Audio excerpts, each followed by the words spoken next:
เป็นเด็กกับว่างานเนาะมาส่งเจ้าบ่าว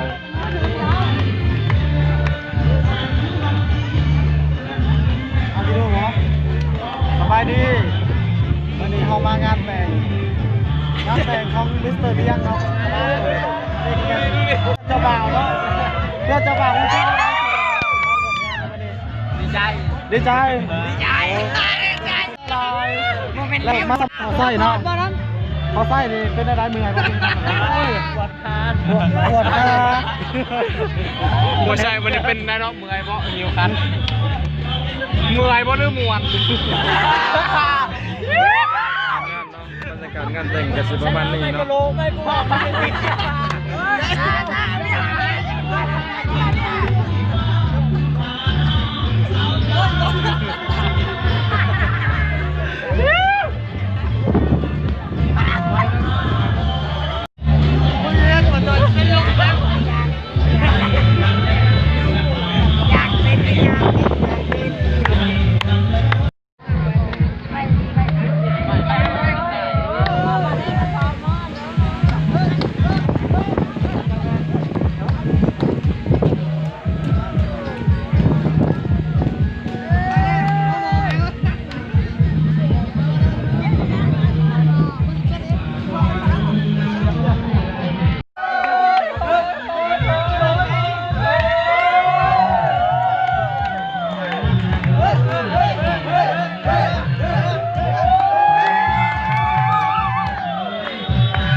หยอกบุรพัฒน์2,000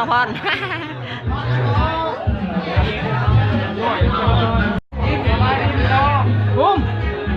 จัดกลุ่มผมก็ให้ฟังไล่ๆกันหน่อยเรื่องกลุ่มนี่แหละเขาได้กลุ่มนะอันนี้มันนี่ไปบุ้มไปบุ้มไป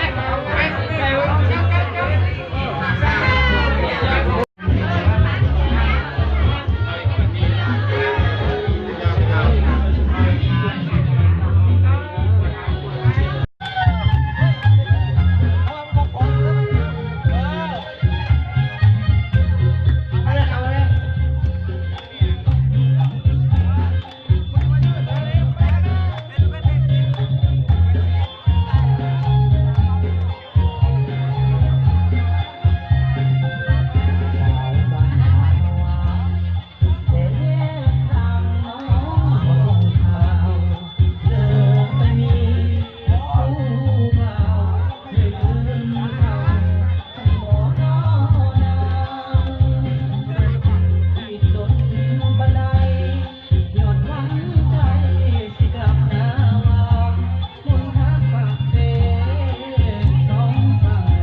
บ้านตะโนนนี่แหละไล่ต่อไปดอก